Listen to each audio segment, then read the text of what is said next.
Esto es Mente en Blanco, donde analizamos los mecanismos del audiovisual y la relación entre la forma y el contenido. Hola, Noel. Hola Blanca. Bueno, estamos de vuelta después de mucho tiempo porque pasaron muchas cosas en diciembre, Nunca había tenido un diciembre tan tan, movidito. tan movidito. Bueno, empezó en noviembre, ¿no? La movida, porque Sí, ya...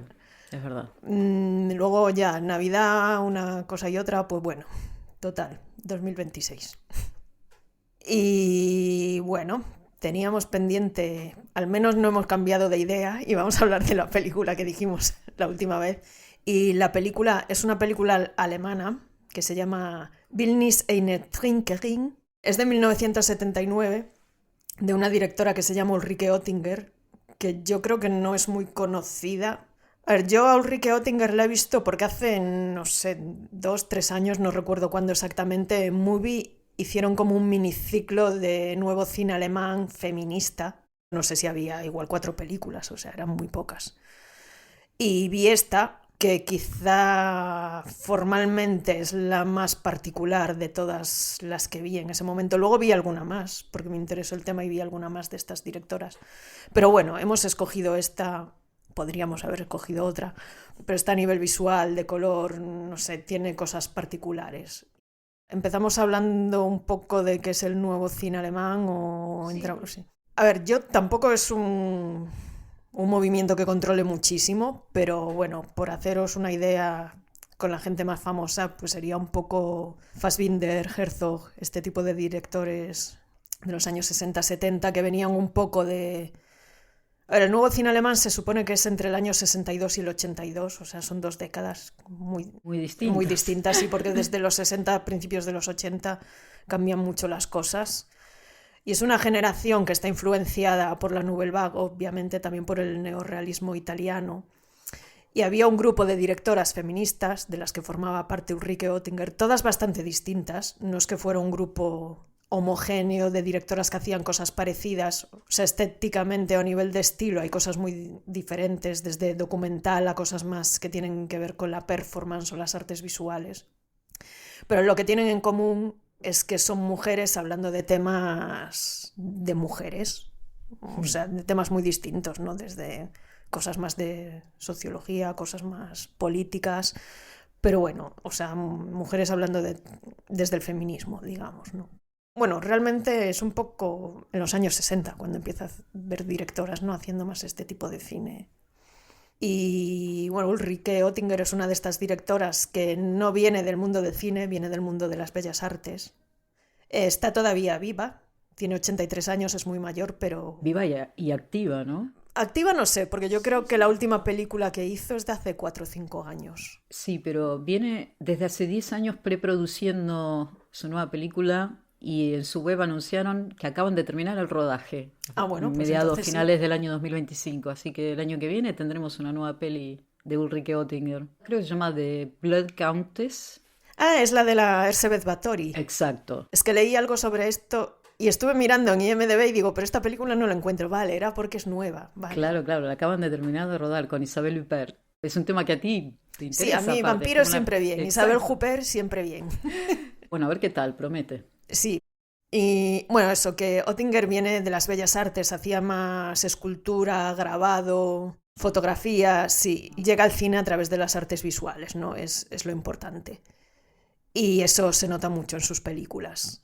A ver, Vilnius, bueno, retrato de una bebedora, se traduciría esto, ¿no? En Sí, castellano. sí. En Ticket of inglés. No Return, le llaman en inglés, no sé, bueno, Porque ella es muy cosmopolita y le gusta hablar de estos no lugares a través de muchos idiomas mezclados, ¿no? Entonces, claro, la película abre con doble título de Aller, jamais retour. Siempre un ticket de ida, nunca de vuelta. sí. Y esta película es quizá de las más tradicionales, entre comillas, que tiene, pero en su cine hay como mucha performance, teatro. Un punto de inflexión tal vez en su carrera cinematográfica es cuando Wolf Fochtel Ujú. le propone ir a Berlín, porque en realidad ella es de Constanz, que es una pequeña ciudad. Estuvo estudiando y trabajando en París, decidió volver a Alemania y en Alemania Wolf le dijo, ¿por qué no vienes a Berlín y registras uno de mis happenings? Haces un documental sobre eso. Bueno, igual tendríamos que explicar que Paul Foster es un artista contemporáneo de los más conocidos. Lo que pasa que está en otro ámbito, no más de Sí. arte contemporáneo, galería, museo. Bueno, es uno de los cofundadores del movimiento Fluxus Sí, y uno de los pioneros de lo que hoy conocemos como instalación media. Y muy performático, porque no sé si dije que era un artista de happening y que le encantaba confrontar el cuerpo y el ámbito performático con la realidad, que es una cosa de la que bebió muchísimo Ulrike en sus sí. películas, se ve Y claramente. bueno, y el Paul Foster sale en la película también. Sí, así es, ya hablaremos de él. Sí. Y bueno, una cosa que dice ella, Ulrike Oettinger, es que su cine, o sea, que ella lo que intentaba era hacer como una especie de parodia del cine artístico, o sea, del art cinema, no sé cómo llamarías al art Cine es cinema. arte. O sea, este tipo de películas así un poco como de alta cultura, que vienen de bellas artes o de medios más artísticos. Que hay, a ver, quizá ahora ya no es tan habitual esto, pero en los 60, 70 se llevaba mucho como este rollo. Y ella, bueno, en parte decía que quería hacer como ironía sobre ese tipo de cine, ¿no? Y también se quería abrir un poco de la escuela del nuevo cine alemán, ¿no? Porque el cine que ella hace se distancia bastante de las propuestas de Fassbinder o Schlöndorff, gente así, Herzog mismo, Mm. en donde en realidad lo performático, el espectáculo del cuerpo por sobre la narrativa, básicamente, una dramaturgia tradicional, cosa que a ella no le interesa. En estos films en concreto, ¿no? Estos films de la trilogía de Berlín, de los cuales Retrato de una vedora es la primera, ¿no? Freak Orlando es del año 1981 y la tercera película es Dorian Gray en el espejo de la prensa amarilla del año 1984, que siguen una estética similar, pero que cada vez va abandonando tal vez más el potencial del lenguaje cinematográfico autocontenido para centrarse más en el arte performático y Sí, a mí, documentarlo, ¿no? De alguna manera, a través del cine. yo solo he visto Freak Orlando y bueno, ya te decía antes que me parece que a mí me interesa muchísimo menos porque es una película muchísimo más teatral, performática, y a mí eso es algo Estoy que de no me acuerdo, es una interesa película tanto, hermosa, pero es impactante, es bellísima también, fotográficamente, sí, es también muy larga. espectacular. Sí, es un poco larga, sí. Ticket of No Return es posiblemente la más interesante para analizar formalmente desde el lenguaje cinematográfico. Para hablar de lo general, yo creo que tendremos que hablar un poco de Berlín, Sí, porque Berlín no es solo un contexto, es también un personaje. No sé si lo hemos dicho, que Ulrike nació en 1942, plena Segunda Guerra Mundial. Obviamente ella no recuerda nada de la Segunda Guerra Mundial, pero ciertamente vivió a través de lo que fue la división de Alemania, la creación del muro de Berlín en 1961, que dividía la parte oriental de la parte occidental. Recordemos que Berlín físicamente como ciudad está dentro del territorio de la DDR, de la República Democrática, de lo que era Alemania Oriental, y que este muro de alguna manera transformó a la parte occidental de la ciudad en una burbuja, en una isla. Esta noción de la división, no solo de lo que fue Alemania, sino muchas dualidades que ella intenta traer para poder proponer una tesis, básicamente, porque incluso en sus películas de ficción, como en la trilogía de Berlín, hay como una tesis muy concreta, un tema muy concreto del que ella quiere hablar, por eso usa mucho la alegoría también, ¿no? Esta universalización de estos conceptos, a través de la comparación, a través de las similitudes, los conflictos, el choque y demás, la noción de rito de estos tiempos suspendidos, porque es una acción que se repite constantemente y ya no sabes si es la primera vez que la has visto, si es la segunda, esta noción de un tiempo que no es un tiempo real, que no es el sueño tampoco, no es onírico, no es poético, es un tiempo mítico, digamos, cíclico, que también se refleja en el montaje y en la estructura de varios momentos de la película, ¿no? Con este paisaje donde hay muchas estructuras circulares o helicoidales y nuestro personaje camina en círculos, sí, ¿no? o escaleras, sí, Que exacto, que ascienden a ningún lugar a sí. veces, ¿no? Ese tema del aislamiento, de un contexto cerrado como escenario, es un tema que trabaja en toda su filmografía, lo aborda de distintos puntos, ¿no? Pero hay temas como recurrentes, porque hemos hablado de la trilogía, pero también hay una parte en la filmografía de Ulrike en donde ella se mueve más hacia el documental etnográfico. A ver, el viaje está siempre. Llamémosle viaje, llamémosle peregrinación, pero esta noción de movimiento, de una figura que busca una experiencia en lo desconocido. Generalmente parte de un punto muy concreto, en la mayoría de sus películas, hacia lo desconocido, pero lo interesante es que en Vilnius el personaje es una desconocida que llega a un espacio que es conocido. Para ella no, para el personaje es un nuevo lugar. Por otra parte, un cuestionamiento de los estereotipos, que también un poco viene del arte performático, ¿no? A través del gesto, a través del movimiento, no a través de una explicación narrativa o psicológica de los personajes. Un cuestionamiento de la autoridad, un cuestionamiento de lo que es la memoria histórica, cuál es la identidad nacional alemana en ese momento. Y Berlín no tiene nada que ver con nada, pero no solo en Alemania, con nada en el resto del mundo. Es muy radical, tiene aproximaciones muy personales, con un montón de egos que van surgiendo en esta escena, en esta movida. Pero también, claro, en el caso del personaje de Z, de ella, esta actitud narcisista que va directamente hacia la destrucción. Es la implosión por sobre la explosión, como un personaje que cada vez se hunde más en sí misma, ¿no? Y también creo que hay mucho discurso sobre cómo desde la política se intelectualizan los problemas de una manera totalmente neutra que no sirve para nada. O sea, en un discurso intelectual que no tiene nada que ver con los problemas del día a día de la gente. Bien, hablemos un poco de la sinopsis de la película. Bueno, es una mujer que no tiene nombre, es ella, simplemente. No habla prácticamente en toda la película. Por cómo va vestida podemos suponer que es una mujer pija con mucho dinero, pero esto es simplemente lo que suponemos por el aspecto que tiene ella, cómo va vestida y que está ahí sin trabajar ni hacer nada. No hay realmente nada que explique. Sabemos que viene de España a Francia y se va como a Berlín en la época, claro, esta época, los 70, que es como otro mundo totalmente distinto. Y bueno, una cosa importante es que se va con un ticket solo de ida, o sea, es un viaje de ida, no piensa volver nunca. Y la película es básicamente ella bebiendo, borracha. Sí, digamos que en vez de hacer un tour de sightseeing de es un tour de beber copas de coñac. Totalmente.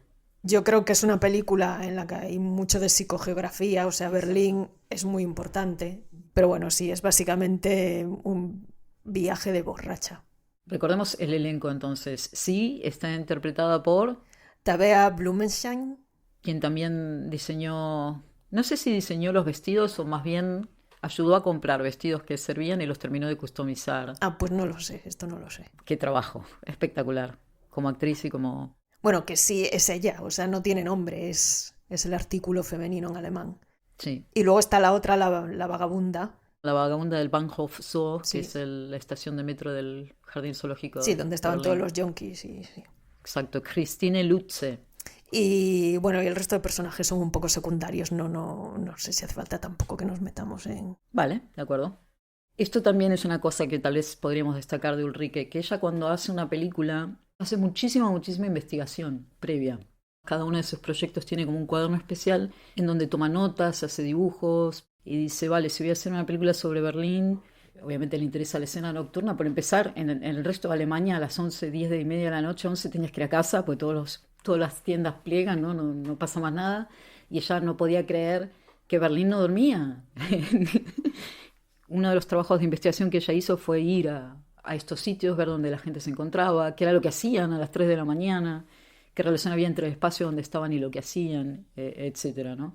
Una parte documental, digamos, que representa la realidad de este lugar, a la que le suma una parte poética, totalmente poética, que generalmente se inspira en libros que lee, o autores de ese mismo lugar, o autores que en el pasado han estado en ese lugar y reflejaban la realidad de Berlín y demás.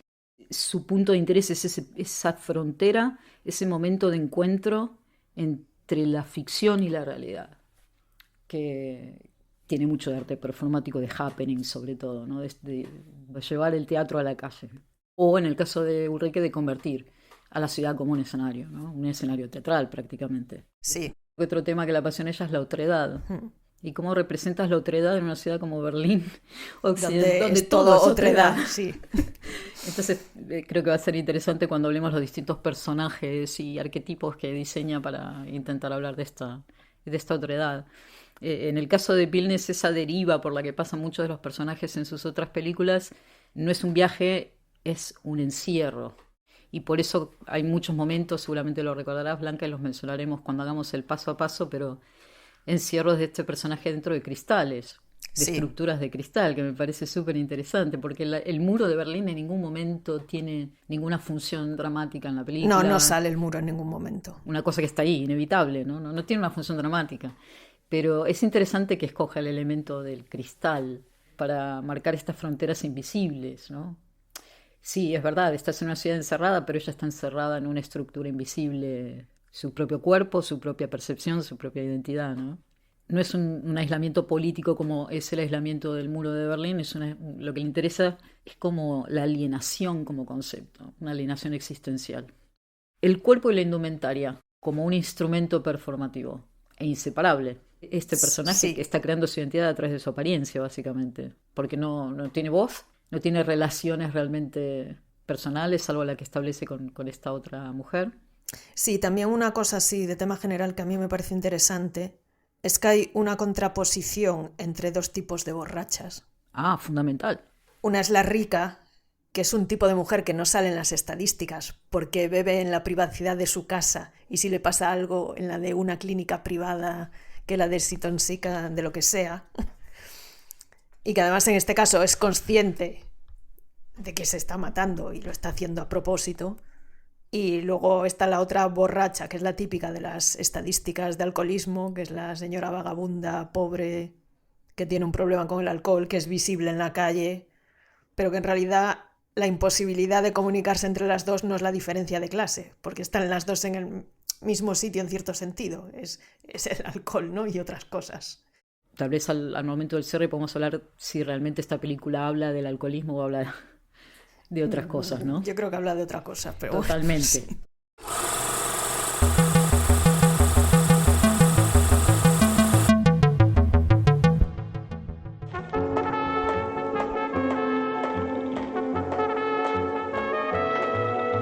Abrimos con unos zapatos blancos con taco, un vestido rojo de una mujer elegante que camina como una modelo, saliendo de una mansión, de una casa. Sí, algo como súper recargado, opulento. Y una cosa que creo que es importante es que no hay realmente un plano que establezca dónde estamos. De hecho, no le vemos en ningún momento a ella la cabeza. Es como su cuerpo súper elegante en el espacio. Vemos pies, manos, partes del cuerpo. Pero no, o sea, la idea que tenemos del entorno es por el detalle, ¿no? De unas escaleras súper barrocas y... Sie, eine Frau von hoher Schönheit, von antiker Würde und rafaelischem Ebenmaß, eine Frau geschaffen wie keine andere. La narradora es la propia voz de Ulrike, que dice: una mujer de gran belleza, de antigua dignidad y simetría rafaélica. Una mujer creada como ninguna otra para ser Medea, Madonna, Beatriz, Ifigenia, etcétera, etcétera. Decidió, en un soleado día de invierno, abandonar la rotonda. La rotonda, recordemos, es un no lugar, obviamente, pero curiosamente una rotonda tiene una estructura completamente circular, o sea que pasear por esa ciudad implica ir a ningún lado. Una persona que pasó toda su vida deambulando en círculos, ¿no? ¿Cuál es la siguiente acción? ¿Reserva un billete? Sí, Próximo vuelo a Berlín, por favor. Aller ou aller-retour? Allez, jamais retour. y dice además específicamente solo de ida, no voy a volver nunca, lo que ya nos da una idea de que es un viaje hacia la muerte, ¿no? Un poco, porque no voy a volver nunca. Aller, jamais retour. El vendedor también habla una mezcla de español y francés y entonces sale un título de crédito que pone Allez, jamais retour, ¿no? Que es no voy a volver nunca. La secuencia de créditos que son como fotos del Sí, equipo. Polaroid. Muy bonita las fotos ahí en un lavabo, ¿no? Están. Algunas sí. Cortamos a un avión que aterriza, un avión de Panam en Tegel, en el aeropuerto de Berlín, todo nevado, invierno. La voz en off retoma la narrativa y dice: compró un billete de ida a Berlín-Tegel. Quería olvidar su pasado, o mejor dicho, abandonarlo como una casa lista para ser demolida. Quería concentrar toda su energía en una sola cosa, su propia causa. Finalmente, vivir su destino era su único deseo. Lo hace con un lenguaje muy poético, ¿no? Muy recargado también. Sí, no hay mucha voz en off, pero sí hay, al principio sí hay un poco... Dice: sus planes para un culto narcisista a la soledad se habían profundizado durante el corto vuelo y se intensificaron hasta el punto de entrar en una fase digna de ser vivida. para no arriesgarse a perderlos en los reinos de la fantasía. Fíjate qué rebuscado, ¿no? Había llegado la hora de hacerlo todo realidad. Y entonces sí, es cuando sale al aeropuerto y la vemos a ella completa por primera vez. Camina sin maletas. Sí. Vino como estaba. Con un traje fantástico Ay, y... está espectacular. Berlin-Tegel Realität. Berlin-Tegel bitte Realität. Cuando pasa por seguridad, como pasaporte le muestra el brochure este de Berlín que le han dado en el aeropuerto. No tiene identidad, no tiene nacionalidad, es invisible prácticamente, ¿no? Cuando sale de seguridad se topa con un hombre de negocios que lleva una maleta, ¿lo recuerdas? Sí, se le abre la maleta y se le cae todo lo que lleva dentro, que son libros. Pero es que en el aeropuerto, o sea, es como que a su paso todo se desmorona, pero no tiene nada que ver con ella. Ella sigue ahí caminando como si el mundo... que me da todo igual. Dos empleados del aeropuerto que, como si estuvieran borrachos, pero no lo están jugueteando con un carrito de bebidas y lo tiran al suelo, se caen las bebidas. Ninguna de estas bebidas es alcohólica, por cierto. Nadie les dice nada. Es el típico comportamiento de dos borrachos haciendo estupideces en el trabajo, por el cual posiblemente deberían echarte, ¿no? Es un pequeño antecedente que después se va a convertir en algo importante. Bueno, hay 3 personajes que son como una especie de coro griego. Son totalmente un coro griego. Sí, 3 mujeres como muy estilosas pero serias, o sea, trajes uniforme. grises con... sí, que son sentido común, problemas sociales y estadísticas exactas. Que son 3 personajes que están saliendo todo el rato como un poco en segundo plano y todo el rato están diciendo como estadísticas o cosas de sentido común o... que no aportan absolutamente nada a la realidad de las cosas. El megáfono del aeropuerto les da la bienvenida, viene un tipo a recibirlas, ¿no? Como le dan el tratamiento VIP. Y al momento de salir del aeropuerto, ¿qué sucede? Bueno, hay las típicas puertas de cristal de los aeropuertos que se abren solas, pero la protagonista no puede salir porque la puerta no se abre, se queda ahí como atrapada en una especie de pecera. Además hay una limpiadora al otro lado que está tirando agua para limpiar el cristal, que es una imagen que se repite muchas veces, normalmente con bebidas alcohólicas, no con limpiando el cristal. Pero sí, es la protagonista encerrada en una pecera. Es interesante porque un cristal tiene esa función de ser una... Bueno, podría ser como una pantalla de protección, podría ser como una línea divisoria, pero que es invisible, digamos. El único momento en que un cristal no deja pasar la luz otra vez es cuando alguien le tira agua o cuando alguien lo hace visible a través de algún proceso, ¿no? También recordemos que llueve siempre en vasos de cristal y ese cristal tiene otro tipo de función, ¿no? Y que suelen terminar siempre rotos los vasos de cristal. Hay una parte que yo quiero, a ver, que tiene que ver con un encierro, obviamente, pero también como que ella está en otra, o sea, dentro del mundo, pero como en una esfera ajena al mundo. Como que las puertas automáticas no la reconocen. Sí, porque no es solo que sea un cristal, es que son unas puertas que no se están abriendo, es como que no están registrándote como persona que estás en el mundo, ¿no? Pero en cambio luego vienen detrás las del coro y la puerta se abre fácilmente y... sin ningún problema. Bueno, ella termina saliendo, ¿no? Al final se abre la puerta. Pero bueno, y también aquí yo entiendo que hay una contraposición, ¿no? Entre las dos maneras de salir del aeropuerto, de alguien que está totalmente fuera de las normas sociales y las otras que están totalmente dentro. Y también por la postura que tiene, sí, cuando está frente al cristal, cómo se apoya con el cristal, parece casi un maniquí, ¿no? Sí, a ver, porque va todo el rato vestida como una modelo de pasarela. Y encima no habla, ¿no? Es como, sí. Algo para ver y no interactuar. Bien, de noche sí sale con un vestido de gala negro del hotel, coge un taxi. ¿Te acuerdas cómo aparece el taxi en el plano? Un cartel de taxi que me parece que lo tenían en las manos y lo levantaron así para ponerlo delante de la lente, porque es imposible que el taxi... Sí. No, es imposible rodar un taxi de verdad así con una cámara así, ¿no? Que llegue sí, a ese super mega primer plano. Bien, se sube al taxi. Y el taxista va bebiendo alcohol. Que es lo más normal del mundo, aparentemente, ¿no? Bueno, en los 70 podía ser, ahora ya... Le ofrece un poco a ella tiene listo su vaso para... Sí, ese momento me hace mucha gracia porque saca un vaso plegable, pero es que además lo saca así como con un gesto que hay un sonido así como si estuviera sacando una espada o algo así, no sé. Que es un gesto de bebedora experta. Pero al mismo tiempo tiene, no sé, entre el gesto y el sonido que hace a mí me daba como un poco una herramienta de defensa, ¿no? Contra algo. Tenemos al personaje de esta persona pequeña, ¿cómo sería el término correcto? Persona con acondroplasia. Pero si tenemos que decir cada vez persona con acondroplasia. Digamos persona pequeña. Sí. Perdón si alguien se siente La persona insultado. pequeña Pero... le saluda galantemente a ella a través de la ventana. ¿Y qué es lo que ve en el contraplano? Ella se ha convertido en un hombre con bigotes Ah, vale, sí, que ella se imagina como a sí misma como el taxista. y él la vuelve a ver y dice, vale, ok, muy bien, y sigue de largo. Porque después es un momento, es como bastante rápido ese momento en el que ella se ve a sí misma con un alter ego masculino que vuelve a aparecer ese personaje luego. Se me ocurría que tal vez tiene que ver con esta noción de, vale, cómo definimos la otredad en Berlín Occidental, ¿no? Donde cada uno es su propio mundo. Yo creo que por un lado está este hombre pequeño que tiene esta otredad exterior, física, que la mira a ella, que tal vez tiene una otredad interior y se la está exponiendo a él como un intercambio sin palabras, sin ningún tipo de palabras, pero como que se ven desde la otredad, ¿no? Tal vez puede ser algo de eso, no lo sé. Entra después de verlo a este personaje como en esta otra dimensión y es ella quien está físicamente conduciendo el coche, se ha convertido ella en el conductor, tiene los mismos bigotes que el conductor. Pero bueno, hasta que hay un frenazo en un momento en el coche, ella como que despierta esta ensoñación y vuelve a su lugar. Sí, también Volvemos a hay la como un realidad. cambio de música, ¿no? Que hay como un eco y ¿Por qué pegamos un frenazo en el coche? el taxi choca contra una vagabunda, que es todo lo contrario a la protagonista, ¿no? Es una mujer...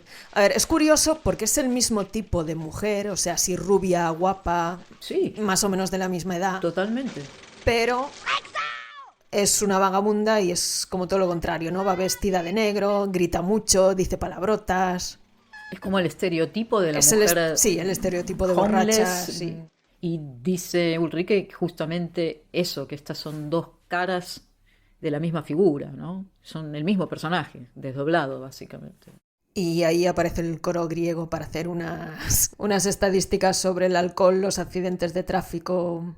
¿Cuántos accidentes de tráfico se relacionan no con el conductor borracho? Hablan de los transeúntes borrachos. Sí, pero también es importante que las estadísticas son sobre la vagabunda, en ningún momento sobre la señora rica que está borracha. Es como que la señora rica tiene su propia individualidad, ¿no? Y la vagabunda es como la causa de los problemas de la sociedad. La vagabunda, obviamente muy ofendida con el taxista porque le derribó el carrito con todas sus cosas. El taxista sigue de largo. Y un último comentario que dice una del coro, no sé cuál de las tres, dice, y el taxista parece ser un borracho discreto. Sí, es como que es un señor borracho conduciendo, pero es un señor. Exacto. Sigue en viaje. ¿Cuál es la siguiente estación? El casino, va a un casino. Tiene puertas automáticas de cristal que en ningún momento tienen ningún problema en dejarla pasar a gastar su dinero ahí dentro. Sí, yo también me fijé en eso. Abren de Que inmediato. esas puertas, si no son como las del aeropuerto, ahí se abren. Que es interesante, ¿no? Que la primera estación realmente sea el casino, una casa del vicio, se podría decir. Sí, porque es como una escala más allá del bar, ¿no? Es un casino, está la gente vestida elegante, camareros con pajarita y estas cosas. Con un ascensorista. Sí, le saco unos naipes como súper bonitos, abstractos, con unas formas así de colores, ¿no? Que iba haciendo como abanicos, pero luego les da la vuelta y lo que hay al otro lado son mujeres desnudas, ¿no? Que es un poco como si las mujeres fueran también un adorno. Sí. Y estos naipes de otro tipo de gente, ¿no? En el casino, más de mafiosos, tal vez, cuando juegan al póker los mafiosos o cosas así. Ella no le presta la menor atención. Y lo primero que vemos en el casino es un tipo solo, en una mesa, haciendo juegos con los dados. No hay nadie mirándole. Sí, en un solo en rito, una mesa, sí. hace siempre la misma coreografía con los dados, solo él en la mesa.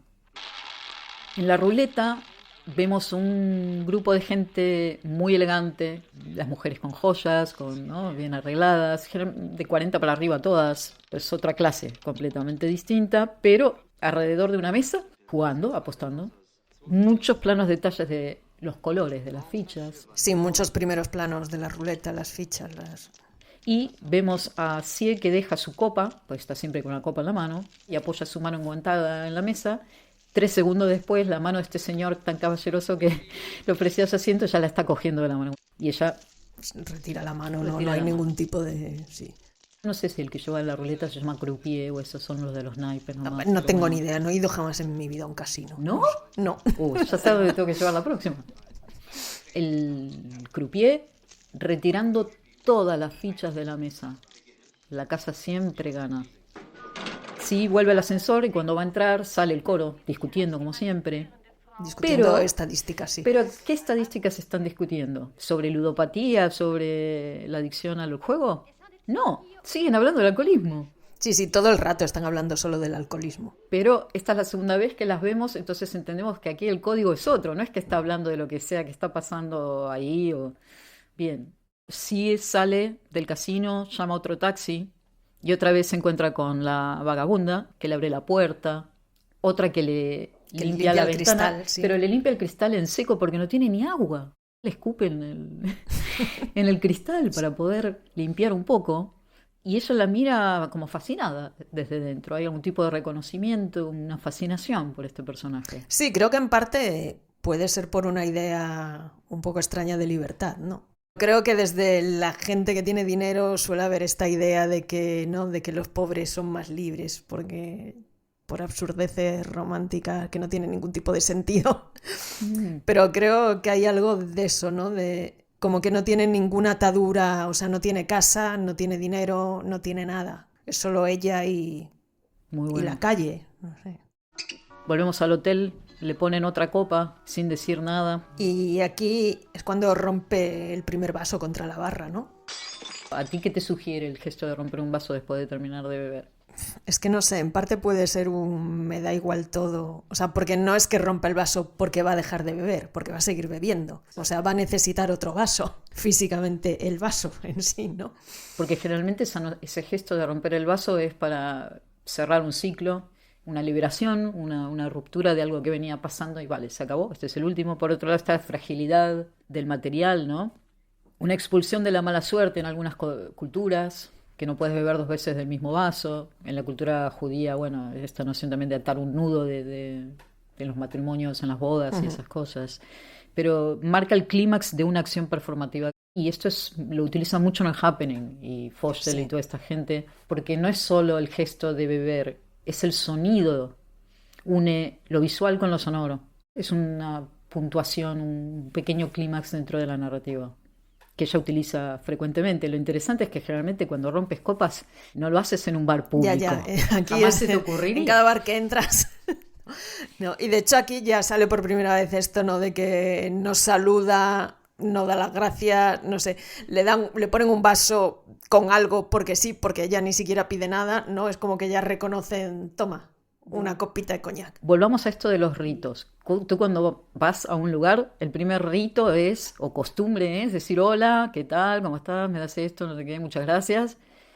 Y el rito que no harías nunca es romperle el vaso. Ella hace totalmente todo lo contrario. Es como que lo importante del rito no es solo la acción, lo fundamental del rito es el lugar, el espacio para hacer esa acción. Y ella no tiene la menor noción, no puede conectar tiempo con espacio, ¿no? Contexto. No sabe cuándo una cosa hay que hacerla o no. Toda la película es así, toda la película. Sí. Tiene sus propios ritos en los momentos menos apropiados, en los lugares menos apropiados. Otra vez va al hecho de la comparación de estas dos mujeres, ¿no? Que tienen las mismas conductas, pero que son muy distintas. Como según el contexto está bien visto y es tradición o es un rito, en el otro texto es una transgresión a las normas. Vale, cuando vamos a la habitación, ¿qué vemos? Hay una tele con ruido blanco que está todo el rato encendida, que es un poco, ¿no?, como que el mundo exterior está siempre en off. No hay un exterior. O sea, el exterior parece como que se construye por donde ella deambula, existe, ¿no? Pero es como un vacío. Pero bueno, y también puede ser al mismo tiempo la tele con el ruido blanco un poco, no sé, como tiene ella la cabeza, ¿no? Absolutamente vacía, lo único que importa es beber. Puede ser, también tiene algo de las tempranas instalaciones donde se incorporaban televisores en el arte de instalación. Sí, obviamente, muy Nam June Paik. Totalmente. Sí, está, por supuesto, bebiendo, apaga la luz y duerme vestida. Vestida con ese traje, además, no que esté ahí. Yo puedo dormir vestida, ¿no?, con un pantalón y una camiseta, pero, o sea, con un mega traje de fiesta. Y hay como de repente una escena en una fuente, una cosa medio surrealista que no sabemos muy bien si es fantasía o... Con este hombre pequeño otra vez, evidentemente este hombre la puede llevar a un sitio, ¿no?, a un estado de conciencia distinto. Y lo interesante es que es una fuente de agua y él le dice, bebe el agua. Ella deja el vaso de vino para beber un poco del agua, el agua no se dice ni una palabra en ningún momento. Ahora sí, cortamos a la mañana siguiente, donde está este mismo personaje, este hombre pequeño que la va guiando por unas escaleras exteriores en espiral, no sé si recuerdas. Sí, pasan como por varios sitios van subiendo por esta escalera de metal, otra vez encerrada en cristal, es una estructura circular, y como va subiendo, va trazando ahí un helicoide, hacia arriba, hacia arriba, hacia arriba, llegan a la terraza del edificio, pero siguen de largo. No sé dónde van, porque ya era el punto final, ¿no? No había más que el... No sé dónde iban, Sí, bueno. pero siempre se puede beber más. Siempre Como- Me encantó, Blanca. Siempre se puede ver un poco más, siempre hay más lugar. Siempre puedes ir al baño, vomitar y seguir bebiendo. Exacto.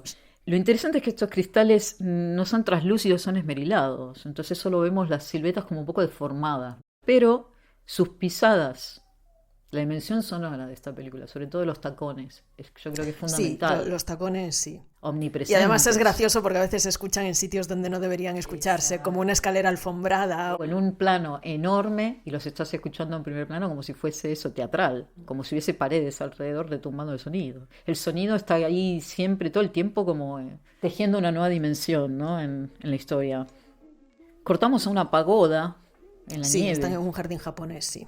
Luego pasean en silencio. Él le corta una flor. ¿Y qué hace ella con la flor? Se la bebe, ¿no? Hace como el gesto de como si fuera una copa, la usa como si fuera una copa. Como si estuviera bebiendo el néctar o el rocío, ¿no? Sí, Una imagen bueno, de hada. yo he notado beberse la vida.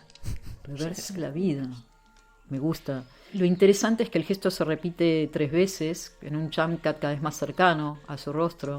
Y cada vez que bebe se escucha kan, como un pequeño gong japonés, supongo, oriental. Y me preguntaba si tal vez no hay algo ahí del teatro del kabuki, ¿no? De esta campanada que se usa en momentos muy claves en este tipo de teatro para recalcar una Bueno, acción. sí, Como diciendo, también- esta acción, recuérdala que es importante. ¡Clan! Sí, también la meditación en los templos es también bueno, se usa el sonido, sí. Ahí dices, ok, mi verosímil es que estoy en el jardín japonés. Ahora sí hay una conexión entre lo sonoro y lo visual por el contexto, como que ahora sí el rito este de beber de la flor se me mete en este contexto de teatro japonés, que es interesante porque no pasa eso, creo, en ningún otro lugar de la película, solo ahí. No, solo hay. El tin tin tin este también es clásico para despertarte de la meditación, o en el budismo, en meditación zen se usa no necesariamente un gong, los cuencos, ¿no? A veces es un pum pum pum, pero sí, es 1 o 3.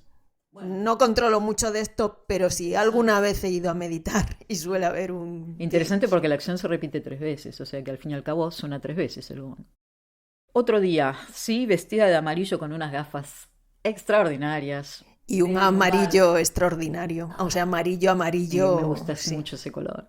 Bebe en un bar, sentada frente a la ventana, de hecho la vemos otra vez de la ventana, como si fuera un maniquí. Sí, como en un Marquesina, escaparate, en un sí. escaparate. Y además está sola en la mesa y hay ya varias copas vacías encima de la mesa. Porque cuando ella le pide una ración más al camarero, el camarero siempre le trae 2 tragos. No Sí, sé le si trae es 2 que- todo el rato. No sé si es que él no puede entender que haya una mujer viviendo sola y seguro que va a venir otra persona a sumarse, o si hay un pacto anterior. No lo había pensado, pero me gusta esa idea de que le trae 2 copas todo el rato porque no puede entender que haya una mujer sola.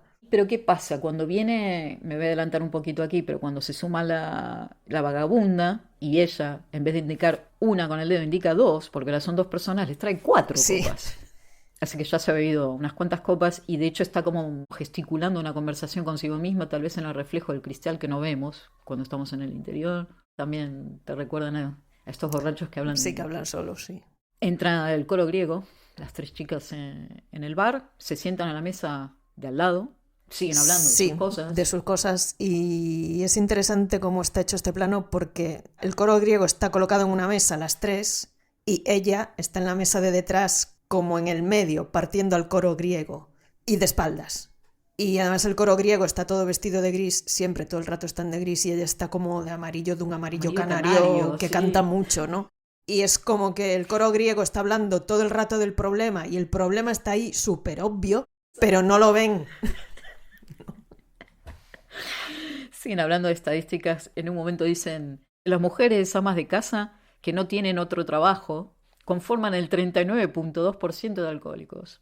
Y las mujeres de más de 40 años están en alto riesgo. Sí, a ver si en realidad yo creo que esa escena es en la que más claro queda que, o sea, la contraposición entre el problema real del alcoholismo y el gobierno y las estadísticas haciendo abstracciones que no sirven para nada. Y cuando mira por la ventana, sí, ve que aparece la vagabunda con su carrito y le invita a entrar a beber con ella. Piden 4x2 de coñac. Igual era la happy hour en el bar, no sé, y nosotros aquí pensando. Dice, qué buen coñac, qué bueno señora, qué amable, muchas gracias, le dice la otra, ¿no? Porque la otra no habla, recordemos que sí, no dice nada. Y vemos distintos momentos del bar en donde el dúo repite el mismo gesto de beber, el mozo repite el mismo gesto de traer 2 copas, las otras siguen hablando de estadísticas y de hecho en un momento el coro griego empieza la conversación como de vuelta, repiten exactamente las mismas líneas que ya han dicho. Y tú dices, vale, otra vez entramos en un tiempo mítico circular, ¿no? Pero viene una pareja de turistas que se sientan en otra mesa, o sea que... Yo no sé si son turistas o periodistas, que van con cámaras y eso, pero es que luego aparece una foto en el periódico, una escena después que entiendo que viene de ahí, entiendo que esos eran, sí, paparachis periodistas. Claro, totalmente, tienes toda la razón. Pero, o sea, tenemos un tiempo mítico, circular, pero hay un tiempo lineal porque estamos viendo que hay más gente en el bar y el camarero en un momento no trae coñac, trae 2 vasos de agua. Como diciendo, ya está, señoras, se acabó, no más alcohol para ustedes. Cuando así le dan el vaso de agua, ella otra vez, desde fuera vemos como lo arroja casi a la lente de la cámara, lo que pasa es que está el cristal sí, que nos separa.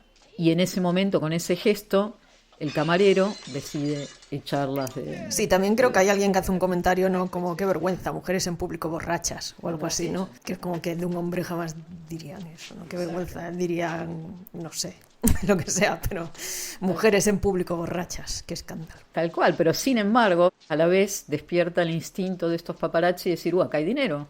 Sí, y se las abalanzan literalmente a las 2 para sacarles 20 millones de fotografías, ¿no? Dentro y fuera del bar, porque también los paparazzis las siguen fuera cuando las echan. Aquí ya vemos el primer momento en el que un jefe de establecimiento o un empleado de un establecimiento decide echar a nuestro personaje de ese interior otra vez a deambular a la calle. Que es también aquí es importante de toda que la primera vez que pasa esto está con la vagabunda, que no sé si hubiera pasado lo mismo si hubiera estado solo la señora rica. Bueno, ahí está cuando se juntan las 2 caras de esta moneda, ¿no? Del comportamiento más típico, digamos, del borracho ruidoso, porque la vagabunda es muy ruidosa, ¿no? Ríe, muy expresiva. Las 2 mujeres embriagadas suben el carrito por las escaleras del hotel, se les cae el carrito, lo recogen, bueno, están haciendo un despelote enorme ahí sí, en la escalera. Imagínate, en un hotel, a ver, el hotel tampoco se ve ahí de súper lujo, pero bueno, un hotel... No está mal, no está mal. Subiendo por las escaleras un carrito del supermercado, 2 señoras borrachas. Está borracha, pero sí es un borracha fashionable. Nunca la ves perder el equilibrio. No la ves nunca, no. Hasta ahora, creo que. A ver, al final es un poco los alcohólicos, ¿no? Que ya es una cosa tan constante que no es la borrachera explosiva, no de una noche que puedes pillar una borrachera, es un constante... Si no interpreto mal, estás diciendo como lo que decían las tipas del taxista, es un borracho... No es discreta. Discreta. No, para nada. No es caso discreta. Sí, porque no parece borracha ella, la que claramente está borracha es la otra. Pero no es discreta porque ya solo su manera de vestir no es discreta. Bien, no era la palabra discreta, pero es ese tipo más de borracho un poco más aceptable porque no hace tanto lío, ¿no? Entran a la habitación. La tele sigue encendida con ruido blanco. Sí, corta una naranja en rodajas, mientras la vagabunda le dice, es que la sociedad no nos quiere, pero yo tampoco los quiero a ellos, madame. Dice, además, la sociedad no nos quiere, nos vuelve locas. Totalmente, nos vuelve locas, eso dice. Y dice, bueno, mira, a Marilyn la mataron también. Sí, bueno, o sea, que hay un discurso de que al final tú puedes ser rica y tener una posición desahogada y todo lo que tú quieras, pero al final eres una mujer y una mujer siempre va a estar por debajo en la sociedad. Además, una mujer rica no sirve para nada, ¿no? Le dice la vagabunda todo el tiempo, ay, ¿por qué es tan amable usted conmigo, madame? Muchas gracias. Beben ahí en la cama. Sí, la naranja, es curioso porque pelan la naranja, pero se queda con la piel y tira lo que de dentro de la naranja. Le da la piel vacía, le dice, ¿qué hago con esto? ¿Me lo tengo que comer? No, muchas gracias, le dice la vagabunda, ¿no? O sea que también es un poco, ¿no? La María Antonieta, darle pasteles a los pobres, ¿no? Si tanta hambre tienes, te lo comes. Sí. No lo había pensado, pero me parece súper interesante, Blanca. Sí, rompe otra vez su vaso en el suelo, otra vez, dentro de su habitación. Recordemos, no hay ningún momento fundidos ni nada por el estilo en la película, pero sabemos que hay una elipsis porque cortamos a la puerta del hotel y pasa un periódico por debajo de la puerta. Ella se levanta, va a recoger el periódico y descubre una foto de ella con un titular que dice: mujer rica se vuelve loca en Möring, el barrio donde estaban el día anterior. Pero no se reconoce, ¿no? Como que va al espejo y dice... Sí, no se reconoce, hay como un juego entre el periódico, la foto, el espejo. Y es interesante porque en la noche anterior el personaje de Z, igual que Marilyn, se pintaba muchos lunares en el rostro. A veces tiene 3 lunares, a veces se le van cambiando de lugar y cuando se despierta no tiene los lunares de la foto y como que dice, pero soy yo, no soy yo, como que no termina de reconocerse. Y cuando se mira al espejo... Sí, tira líquido contra el espejo, sí. Como tratando de borrar ese reflejo, ¿no? Esa imagen de si soy yo no quiero saberlo. Cortamos ¿te acuerdas dónde? Al auditorio, ¿no? Sí, qué escena esa, me encanta. Un auditorio de música clásica. Sí, un auditorio elegante, como vacío. Un plano muy lejano. Sí, y ella lleva un vestido azul como vivo. Sí, primero entra un grupo de mujeres... Sí, una especie de coro, sí. Todas de negro, iguales. Sí, con la cara pintada como de blanco, sí. Parecen como actrices del expresionismo alemán de los años 20. Sí, un poco, sí. Y se mueven como un solo personaje, que está dividido en 5 partes, básicamente. Y por detrás viene la otra ruidosa. Con un vestido de un color como muy intenso, que es como lo único luminoso que hay en el plano. O sea, son 2 tipos de mujer como muy distintos. Porque no sé, las otras tienen una cosa entre coro, de teatro, expresionismo alemán, no sé, pero luego ya en los años 40 es como más la femme fatale, ¿no? Sí, parece una actriz de Hollywood. Sí. Y de hecho tiene una actitud ahí sentada, sí. como si fuera a ver una película más que a escuchar un concierto. Sí. Al final es un poco, ¿no?, que todo en la sociedad son ritos, performance y códigos. Lo que pasa que que están más o menos aceptados.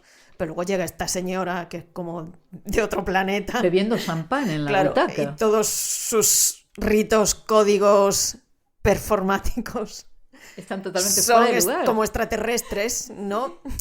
Pero en realidad son tan artificiales como cualquier cosa del día a día que tenemos totalmente asumida, ¿no? Y normalizada. Porque esas 5 mujeres, ¿qué hacen ahí? Las 5 giran a la vez, ¿no? Es hermoso. Sí, hay mucho plano que es coreografía de performance. Volvemos al interior de la habitación. Lo reconocemos, estamos viendo la pantalla de televisión, pero esta vez no está en lluvia. ¿Qué es lo que vemos? A este hombre pequeño entrando con un pollo. Sí, no me acordaba que aparecía primero en la tele, sí. Pero parece como en tiempo real, como si la tele... Obviamente es imposible porque esto es cine. Sí, como una cámara de circuito cerrado. Totalmente. Sí. Estoy esperando para hacer el sincro con la tele, ¿no? Muy performático también. Luego pasamos a la imagen de cine, lo vemos a él caminando para dejar un pollo asado con un tenedor clavado ahí en el medio, en la mesa de luz, hace una veña, sale, aparece por el otro extremo de la habitación, coge el cuchillo y empieza a clavarlo en la pared. Lo está clavando alrededor de una fotografía. ¿Reconociste el sujeto de la fotografía? Yo diría que es un retrato de ella con los bigotes, este personaje que hemos visto en el taxi. Uh-huh. Cortamos a la bañera, un baño con espuma, en donde tenemos a nuestros 2 personajes bañándose, bebiendo champán, borrachas, obviamente. La vagabunda le dice: ay, madame, yo no me animaría a hacer lo que usted hace, madame, soy demasiado fea. Bueno, están desnudas en la bañera, no sé, a ver, en la película no hay ningún tipo de sexo ni nada que nos haga pensar nada sobre la sexualidad de los personajes, pero Ulrike Oettinger es lesbiana. A ver, no sé cómo decirlo porque no es que la escena, o sea, no hay sexo, tampoco tiene nada especialmente erótico, pero hay, yo creo que un poco también un reconocimiento de las 2, o sea, en la otra. Sí, pero como un reconocimiento de esa misma identidad, ¿no? Sí. De la que habla Ulrike. O sea, porque son 2 personajes, bueno, ya lo hemos dicho varias veces, que están muy en la otra edad, en 2 posiciones totalmente distintas, pero son las 2 únicas personas en toda la película como que se reconocen la una en la otra. Sí, porque luego va a haber otra escena más adelante en el bar donde se puede juguetear un poco más sensualmente, donde hay más carga erótica tal vez. Sí, bueno, luego aparece en alguna escena también un hombre, ¿no?, que se va con una de Exacto. ellas. Sí, pero sí.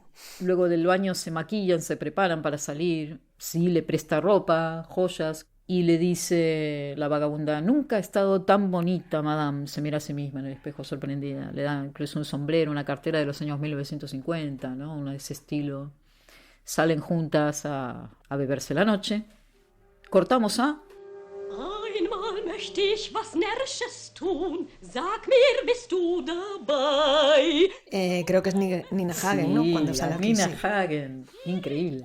Que está ahí cantando una canción Está en un bar. Sí, un bar normal y corriente de barrio.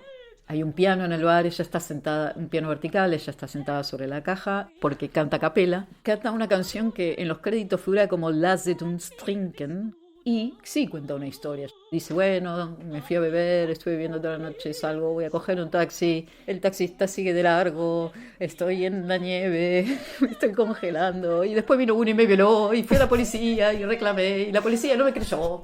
¿No? Poco así es la canción. Sí. Y cuando termina de cantar se escucha una ovación de 5.000 personas, que obviamente no tiene nada que ver, que se continúa con el plano siguiente, el sonido continúa, cuando llega el taxi de donde salen nuestros dos personajes para entrar a este bar. Nina, que la saluda muy excitada, se piden unos tragos, ¿no? Beben, hablan del coñac, y otra vez Zee rompe su copa, sí, sigue sin articular una sola palabra. Sí, son las tres muy distintas, pero son las tres otra edad. Además están las tres disfrazadas de alguna manera, ¿no? La protagonista va siempre como disfrazada, la vagabunda está ahora disfrazada de rica, Nina Hagen tiene una estética muy particular y además ahora son tres como el coro griego. Sí. Aunque aquí no sale el coro griego en esta escena. Pero... No, curiosamente no. Vemos un suelo de estos de ajedrez, blanco-negro, baldosas, y unos zapatos blancos, que son los zapatos de Zee, caminando. Vemos una pareja que entra en este bar, otro espacio, donde estábamos antes. El estereotipo del hombre judío con su sombrero de ala ancha. Bueno, sí, este es Forstel y la mujer. Esa es la mujer española, ¿no? La Mercedes Forstel. Pues no lo sé. Y es interesante porque llega con con un atuendo como típicamente del estereotipo, ese que ponían en las publicidades nazis para odiar a los judíos, ¿no? Y él justamente siempre usaba ese tipo de trajes para provocar, ¿no? Y no solo eso, tiene como pegados al traje el pan jalá, el típico pan del Shabbat, que su esposa viene como mordiendo, viene como... Sí, se sientan en el bar y la mujer está mordiendo los panes que lleva colgados en el traje. Bueno, otra vez, ¿no? El rito y la ceremonia del Shabbat, no sé cómo se le dice. No tengo ni idea. Totalmente fuera de lugar, ¿no? Pero tienen el atuendo y tienen el prop necesario para hacer el rito. Eso es lo interesante. Se sientan a una mesa donde hay una poetisa que está como leyendo un poema de una revista. No sé quién es ella. ¿Tú sabes quién es ella? No, ella no sé quién es. Aparece Dick Constantine. ¿Es Constantine o Constantine? Porque en realidad él es yankee. Que mucha gente lo recordará por Alphaville, por ejemplo, pero varias pelis también de Fassbinder, que hace un papel, a ver, totalmente secundario, simplemente como para ilustrar un poco la... Sí, esa gente de Berlín, finales 70, sí. Un after a las 4 de la mañana. Tal cual. Y de ahí cortamos a otro rito. Sí, como un salón privado en el que están celebrando algo, no sé. Sí, vestidos de tiroleses con comida típica alemana, col y salchichas. Con pintas de cerveza interminables. Y dices, ¿ah? Porque es la primera vez que vemos una escena... Alemana, de verdad. O sea, no berlinesa, alemana. Totalmente. Yo entiendo que eso está pasando en el bar en el que están. Hay un salón donde dan comidas y entiendo que esa gente está ahí en una sala privada. Y de repente se abre la puerta, entran nuestras dos borrachas, cogen de la cerveza que hay en la mesa para beber. Y estos tipos se quedan ahí un poco como choqueados, como diciendo, estas dos me parece que se equivocaron de lugar, ¿no? Una cosa, están perdidas. Glaube, die Damen haben sich verirrt. A ver, también yo creo que es un poco, que es como que en el contexto de Berlín, noche, estás acostumbrado a que pasen cosas raras todo el rato. Eso puede ser. Pero de repente en el contexto de restaurante, familia cenando, choca. O sea, algo que puedes hacer igual en el bar de al lado y nadie pensaría dos veces en eso. De repente te metes en una cena familiar. La irrupción, ¿no?, de la otredad, de la locura de Berlín en la Alemania tradicional, sí. Me encanta, Blanca. Vamos a otro bar con música, las chicas bailan y descubrimos que es un bar de lesbianas. Una que empieza un poco como a sobarla a la... Sí, a la vagabunda, sí. Y la vagabunda, muy bebida, se va a bailar, la deja sola así en la barra, que se quede viviendo sola. De repente cambia la música y vemos que pasa nuestro coro por el medio, ¿no? Para sentarse en la mesa del fondo, y siguen hablando obviamente de sus estadísticas. Pero ahora cambia el tema. Creo que es la única vez que pasa eso. Porque las borrachas mal, pero si eres encima lesbiana, peor. Es un poco, ¿no? El discurso, sí. Dice una, como estos sitios no cierran nunca, están abiertos las 24 horas, aquí en Berlín, se abre la puerta al vicio. Berlín es un nicho de homosexuales. Sí, pero es curioso porque el vicio está solo en el bar de lesbianas. En el resto de bares no hay vicio. No han aparecido el coro griego a hacer ningún comentario. Sí. Bien. Otra que dice, en realidad la subcultura homosexual es un pasatiempo. Y empiezan a hablar de estadísticas sobre los gays, sobre el grado de aceptación que hay en distintos países o comunidades, hasta que de repente una de las chicas que estaba bailando se acerca a la de estadísticas, le pregunta si quiere bailar. Y la tipa de inmediato se olvida de todo lo que estaba hablando y dice, ¿yo? Ah, bueno, sí, vamos, y se va a bailar, ¿no? Se lo pasa bien.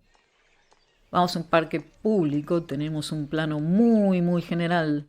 En el centro está Zee sentada frente a nosotros. Muy lejos otra vez este hombre pequeño le trae una foto de él y la coloca ahí en el banco a su lado y desaparece. Y cortamos con un ojo, un primer plano de un ojo azul, como mirando atentamente a algo. Clic, como si hiciera una fotografía con su ojo, a un contraplano, yo entendí como contraplano, a lo que es observado por este ojo, que es este plano súper genérico de ella de modelo. Volvemos al ojo, otra fotografía, volvemos al contraplano y hacemos jump cuts, nos vamos acercando cada vez más a ella, hacia su cara, hasta llegar a sus ojos, ¿no? Pero en realidad no hay ningún eje, y dices, ¿por qué tengo esta sensación si no hay eje? Me lo estoy inventando yo. Quiero ver qué te inventaste tú. Yo pensaba que era el ojo de ella. Podría perfectamente ser su propio ojo y saltamos al exterior. O puede ser su alter ego, esa es mi interpretación, su alter ego masculino, que la está mirando. Yo pensaba que era su propio ojo. No sé por qué, pero tiene más sentido lo que interpretaste tú. Yo no sé si tiene más sentido, porque como te digo, no está. Es que te lo pones a pensar y no hay ningún código en nada. ¿Por qué nos desconcierta tanto esto donde no hay ningún código? Porque el trabajo lo tenemos que hacer nosotros, desde el montaje. Es que también hay muchas escenas en las que ella como que no se reconoce a sí misma, ni siquiera mirando sus propias fotos. Sí. Al final es un poco también, ¿no? Que es como, vale, soy la otredad para quien está fuera, pero también soy la otredad para mí, ¿no? Que no acabo yo ni de entenderme a mí misma. Me encanta porque llegamos a la misma conclusión, sí, por caminos muy distintos, pero ya. El razonamiento es el mismo. Y además es que de esto va justo a un plano abriendo unas cortinas rojas, que Lynch... Sabemos que has visto esta película. Ya sabemos de dónde viene la habitación roja de Twin Peaks. Viene de aquí. Hay un plano abriendo unas cortinas rojas y hay una función teatral. Hamlet. Pequeño. Sí, y teatro Hamlet, ¿no? Y, o sea, y esto creo que al final el teatro, la teatralidad tiene también mucho que ver con la mirada, ¿no? La fotografía y la performatividad de los cuerpos y bueno, además justo el ser o no ser, no sé quién soy, qué soy para mí, qué soy para el otro, que... Y bueno, y también ya un indicio del camino hacia la muerte, ¿no? La muerte, dormir, sí, también, tal vez. Ser o no ser, sí. ¿Quién es la audiencia de esta obra? Es el coro griego, ¿no? Exacto. Sí. Y dicen, ay, qué vergüenza, el hombre haciendo de Hamlet está borracho. En una obra clásica es inaceptable. Y otra dice, no, bueno, me parece que es esta mujer haciendo de Hamlet. Y dice, pero ¿cómo puede ser? ¿No? Como que lo veían como una afrenta terrible que haya una mujer haciendo de Hamlet. Y te lo pones a pensar un poquito y recuerdas que en época de Shakespeare los hombres hacían los papeles de las mujeres. Cortamos a la oficina. Sí, a la fantasía de secretaria. Como la fantasía de taxista, ¿no? De estar integrada en un contexto normal. Lo que pasa es que el de taxista, al ser un hombre, es como que da un poco igual lo que hagas, pero de secretaria ya no da igual. Es como que viene tu jefe a echarte la bronca porque has bebido, has cogido una botella que era para un cliente. No, a ver, no lo dicen con esas palabras, pero poco menos que una puta borracha, sí. Y además es interesante que hay una puerta de cristal donde están detrás como los empleados pegados así con la cara a la puerta. Vemos sus siluetas, no tienen identidad. Sí, que al final, bueno, también es un poco, ¿no? Que ella está todo el rato en un escaparate, sea rico o pobre. Es todo el rato un escaparate, todo el sí. tiempo. Porque él le dice, no es importante solo que tengas buena apariencia y que seas guapa, también tienes que comportarte bien, le dice. Al mismo tiempo que le está diciendo, tú no puedes beber esta botella porque es para beberla yo con el cliente, ¿no? Tú no puedes beber, pero nosotros sí. Vamos a una performance callejera, una especie de acto circense. Esta escena es muy Freak Orlando también. Totalmente. O sea, es de repente una escena totalmente teatral en medio de... como en un descampado. Nos estamos alejando cada vez más de la ciudad. Del centro de la... Sí. Vemos una Sí, cuerda floja. la cuerda floja, están haciendo equilibrismo, sí. Luego es ella la que camina por la cuerda floja. Bueno, la que camina antes es otra mujer. Es un travesti. Sí, puede ser. Pero que no es un personaje masculino y al final, no, yo creo que es un poco que son las mujeres gays, lesbianas, no sé, otra edad que sea, siempre las que están caminando en la cuerda floja, ¿no? Que no es un hombre el que camina en la cuerda floja. Tenemos al coro griego diciendo, mira, sin red y encima borracha. Los borrachos cómo aprovechan para vivir del gobierno diciendo que han tenido un accidente laboral. Efectivamente, ella sí cae al suelo, pierde el pie y se pierde el conocimiento. A ver, esos 60 centímetros, pero bueno, que no había, es verdad, no había ni colchoneta, nada abajo. Y esta pareja de circenses la recogen inconsciente y se la llevan. Luego iba la escena en la que baja cantando por unas escaleras. Son un poco escaleras de caracol. O sea, en la ciudad, pero un descampado también, sí. Por fin dice algo, sí, porque es ella la que está cantando. Canta fatal, hay que decirlo. Sí, desafina no le pega muchísimo, ninguna nota. no. Creo que la película tiene un poco de... como de la fragmentación e inconexión. Si bebes mucho una noche, que puedes llegar a tener cosas que se te borran de la memoria, que no sabes qué ha pasado. Y a veces hay escenas que salen como un poco así, ¿no? Pero no hay una estética en sí de borrachera, quiero decir, no hay ningún filtro que distorsione la realidad. Es más la fragmentación y la inconexión que la distorsión de la imagen, ¿no? Que es interesante que está filmada en plano secuencia, ¿no? Sí. Sí, bebe sentada a una mesa y vemos al coro griego al otro lado de la mesa. Otra vez está en una posición así como profesional, empleada de marketing o algo así. Y como que les está vendiendo un discurso a este trío sobre qué estrategias tienen que utilizar para vender una marca nueva, novel, de bebida alcohólica, ¿no? Como ella no habla, este discurso viene en una grabación que suena como a esos cursos de aprende a hacer marketing en 3 días, ¿no? Der strategische Vorteil gegenüber der Konkurrenz kann in 3 Dimensionen erzielt werden. Position, Stärke, Zeit. Sí, con su cuerpo y sus gestos va acentuando, ¿no? Sí, eso justo iba a decir. Están hablando de consumo, pero en doble sentido. O sea, del consumo del alcohol y del consumo de productos. Y además hay un momento en que la cámara mira al otro lado y vemos el contraplano y están en un escaparate. Además hay un montón de gente al otro lado mirándolas. Sí. Atrapados por la campaña, por el diseño de la campaña, ni siquiera está el producto todavía. Sí, y también me parece interesante que sean justo las 3 del coro las que están ahí, porque al final siempre hay este doble rasero, ¿no? El alcohol es malo, pero bueno, el alcohol es legal, el alcohol lo puedes comprar en cualquier sitio y está fomentado por la publicidad y por, no sé, por muchas otras cosas, ¿no? Un tipo prende fuego a un montón de cajas en el mismo descampado, yo creo que es donde... Sí, supongo. Es de noche. Y sí, está pilotando un coche de estos que usan justamente para romper. Lo atraviesa, como en una de estas atracciones de los coches Monster Car y de estas cosas, ¿no? Creo que hila un poco, ¿no?, con la escena en la que ella se imagina de taxista, se imagina de secretaria, porque también hay como esa contraposición, ¿no?, entre los trabajos de hombre y los trabajos de mujer. Tampoco le sale bien. No hay ningún trabajo que le salga bien, ¿no? Y no necesariamente por el alcohol. No, a ver, es que al final el problema no es el alcohol, el problema es la sociedad, ¿no? Quiero decir, ningún trabajo te sale bien no porque estés borracha, es que estás borracha porque no quieres trabajar, ¿no? No, que creo que también puede tener otra lectura, que es como, a ver, si cualquier trabajo que hagas te va a dejar hecha mierda, pues me emborracho y ya estoy hecha mierda sin trabajar, ¿no? No sabemos cómo termina la escena, sabemos que está inconsciente, pero corta al coro griego mirando ataúdes y dices, porque vemos que el personaje de Zee no está su alter ego masculino. Es una pequeña muerte dentro de todas las muertes que tuvo, tal vez. Sí, pues, sí. Volvemos al ojo masculino, o al ojo de ella, en primer plano, mirando otra vez al parque. Repetimos exactamente la misma secuencia, invertida. Vamos a Vance ahí en el puerto. Sí, está borracha ya le cuesta caminar. Sube al ferry, sí, al ferry ese con forma de base. Sí. El camarero del ferry le deja una botella entera con una copa y vemos un grupo de turistas que están obviamente en el piso de arriba, pues su intención es ver la costa. Giran la cabeza hacia ella cuando ella termina de beber y tira su copa y la estrella, y los turistas les responden también tirando como cosas de cristal y rompiéndolas como diciendo, vale, esta debe ser la tradición. Típico, sí. Y obviamente vienen los empleados de Moby Dick a llevársela a ella otra vez. Obviamente a los turistas no tocan a ninguno. Y ella se va con la botella. Y sí, empieza a caminar por la costa del río ya salvaje, de un Berlín sí, es que como no hemos visto nunca. Las afueras de la ciudad, se ve como un basurero. Está todo tan hecho mierda que ella tira la botella vacía en el río, ¿no? Sí, camina por una calle empedrada hacia un bar perdido. Están tocando tango dentro, con un acordeón. Y ahí se encuentra...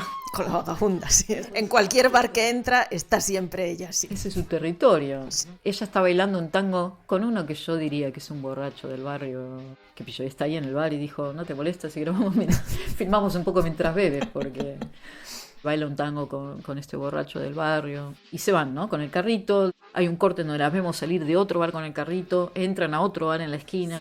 El ritmo de las entradas y salidas al bar se ha acelerado muchísimo. Sí, y también ¿no? Como que no hablan nunca entre ellas en ningún momento. Es como... Entendemos que quizá ni siquiera hablan el mismo idioma, ¿no? Porque la vagabunda habla alemán, ella... No sabemos. No sabemos. Lo interesante es que cada vez se están igualando más. Se tienen que levantar una a otra, no es tan unilateral la ayuda. Y las vemos caminar a la madrugada siguiente totalmente desbalanceadas. Ya se están fundiendo, ¿no? Las identidades de estos dos personajes. Se le cae la cartera. O sea, se le caen a las dos cosas. Y la vagabunda recoge algunas ella misma y ella, la otra, no recoge nada, sigue caminando. Pero viene un hombre que recoge solo las cosas de la guapa. Y de hecho se las devuelve y la otra no las acepta. Sí, es como que no le hace ni caso. Y el hombre lleva equipo de grabar, de sonido y... Es de cine, sí, está haciendo un documental y se queda allí en la acera grabando todo lo que hay dentro del bolso, ¿no? El documentalista por naturaleza no interviene realmente en la situación, solo documenta, ese es su trabajo. Bueno, entiendo que al bar siguiente que van es de día todavía, ¿no? Supongo, hay como un señor vestido elegante, acabado allí después de alguna fiesta. ¿Le llaman el director Willy? ¿Será un director de cine o algo así? No lo sé. No hay nadie más en el bar y va a entrar a dos mujeres y le dice al camarero, no, que les ponga una copa de su parte. Exacto. Sí, lo ignora, pero la vagabunda se acerca a la barra y Willy le dice, bueno, veo que tú sí tienes un poquito de sentido común. Y le dice, bueno, vamos a tomar el aire de Berlín, un aire gélido del invierno, así madrugada de Berlín, y sí se queda sola. Sí, otra vez delante de un escaparate. Ella camina por la calle con sus tacones, escuchamos otra vez sus tacones retumbar como si fuese en un teatro. Y hay un spotlight, Sí, un foco, típico foco redondo de teatro y la sigue.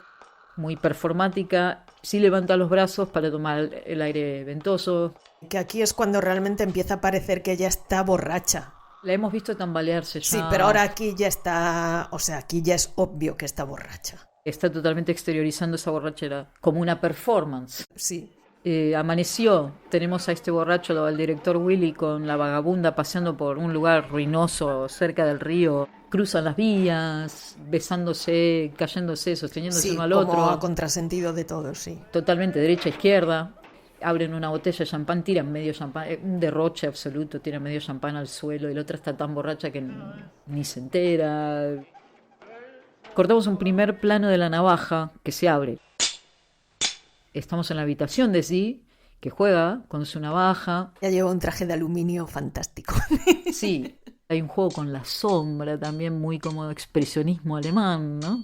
aparece también la vagabunda con otra, una segunda navaja. Pero es interesante que la otra está tan borracha que no entiende la función de la navaja en sí misma y que la utiliza como un peine, ¿no? Sí, empiezan a peinarse con la navaja, sí. Y como que forcejean y a la vez como un abrazo amoroso de peinarse y de cuidarse una a la otra.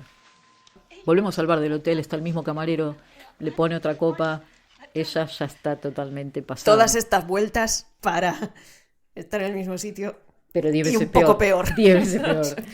Y con un acompañante, porque en esta escena viene también Sí, viene con la vagabunda, sí. Cortamos a... Otra vagabunda, ¿no? Que está en un banco soltando su rollo, sí. Leyendo de un cuaderno negro. Soweit mir Trinker bekannt sind, wollen sie nicht trinken, sondern sterben. Es Ulrike Oettinger. El cuaderno negro que tiene en el regazo es uno de estos cuadernos que yo te comentaba esta mañana con los que ella diseña sus proyectos. Es el cuaderno de esta película. Es como una conversación que tiene Ulrike con este personaje Lipski, ¿no? Pregunta-respuesta, pregunta-respuesta. Sí, bueno, habla del deseo de autodestrucción, sí. Y Ulrike le pregunta, ¿pero será que nos odiamos a nosotros mismos para tener este comportamiento? Y Lipski le contesta, sí, y eso no está tan mal. Sí, todo esto... Hay un travesti transexual, no sé, al que tiran de un taxi. Había unos cuantos hombres adentro de esa camioneta, vete tú a saber. O sea, son otros cuerpos abusados, ¿no? Otras otredades. Aunque no se hable específicamente de eso, hay un diálogo con el bar de lesbianas, los personajes, ¿no? Al final no son solo las mujeres, ¿no? Hay otros cuerpos. Se sienta al lado de este personaje que está ahí en el banco, coge el cuaderno y continúa la lectura. Por ahí justo pasan, sí, con la vagabunda, les tira el cuaderno en el carrito, ¿no? Y que bueno, las vemos irse de espaldas y el vestido que lleva ella ya está roto, se le ve el culo, ¿no? Ya está en plan borracha, desahuciada. La vagabunda está en la calle con el carro y llegan en el taxi las del coro que no le hacen ni caso. Pero ahí hay una escena en un kiosco de revistas. En la estación de metro. Sí. El coro griego están discutiendo, ¿no? Como, bueno, lo que han estado discutiendo todo el rato, ¿no? Mientras está allí la otra vagabunda como si no existiese. Pero mira, la vagabunda ahí está, cada vez están más borrachas, algo han avanzado. Las del coro griego no han avanzado nada, siguen en el mismo sitio que empezaron.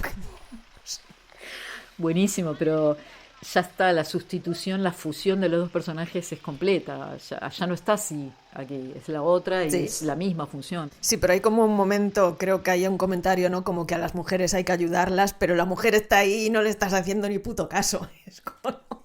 En el metro sí camina con el cuaderno, gente la esquiva o la ignora. Yo creo que pasa el mismo personaje del inicio en el aeropuerto, con la maleta y los libros. Sí. Interesante, porque se le abre otra vez la maleta. Una mujer le arroja el cuaderno negro dentro de la maleta. El tipo lee otra frase que dice: los bebedores son viajeros que se desplazan sin moverse. Los bebedores se arruinan a sí mismos. Esa es su autosuficiencia. Glauben Sie mir, heute steht die sozial-zeremonielle Funktion des Alkohols mehr im Zentrum denn je.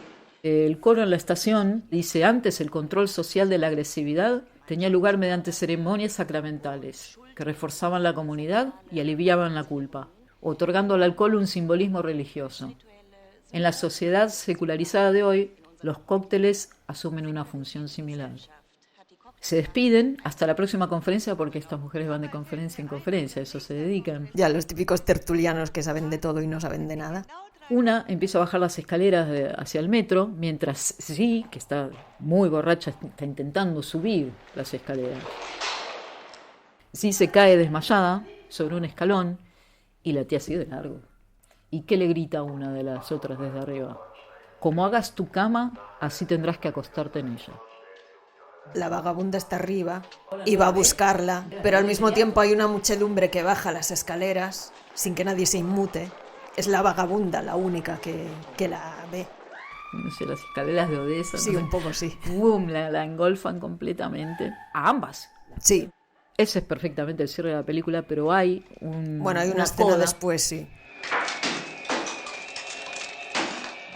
Bueno, es ella simplemente caminando de espaldas con los tacones por un pasillo de espejos, o sea, suelo, paredes, techo de espejos, y los espejos se van rompiendo con los tacones y A ver, es un poco autopista hacia el cielo, ¿no? No sé. Vemos el final de ese pequeño pasillo. Sí, Es una caja. sí, es una caja. O sea, está No va- encerrada no va en a una ningún caja, lado. pero en una caja de espejos, sí.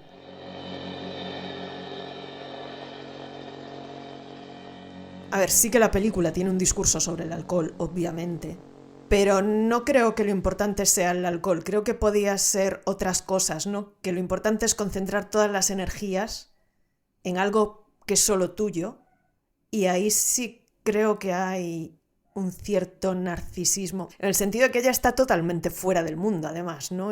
Ya no solo que sea su propio placer, es que es un placer que no puede compartirlo con la vagabunda en cierto sentido, pero quiero decir, no es como si fuera un placer de, no sé, tener sexo que necesitas a la otra persona.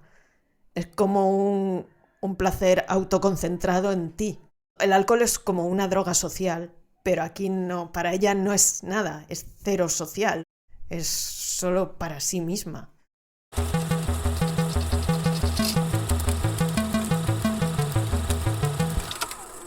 ¿Qué vamos a hacer en el próximo episodio? Pues algo que yo me he empeñado en hacer. A final de año se estrenó una serie súper comercial. En realidad es de una cadena pequeña, pero es una serie que lo ha petado, que se llama Heated Rivalry. Ha sido número 1 por delante de Stranger Things y series de estas como mucho más gordas. Es una serie hecha con muy poco dinero, en 37 días. Un romance gay de hockey. O sea, tiene todos los elementos que dices, esta serie va a ser una puta mierda. Pero el caso es que la vi sin saber de qué iba cuando la estrenaron y me ha flipado. O sea, es lo que más me ha gustado de todo lo que he visto de este año. Es honestamente lo que más me ha gustado. Y he obligado un poco a Noel a verla. No. Pero bueno, vamos a hablar de eso, que es una cosa muy comercial. Perfecto, eso para la próxima. Y muchísimas gracias a todos los que nos escuchan como siempre. Y muchas gracias como siempre, Blanca. ¿A ti?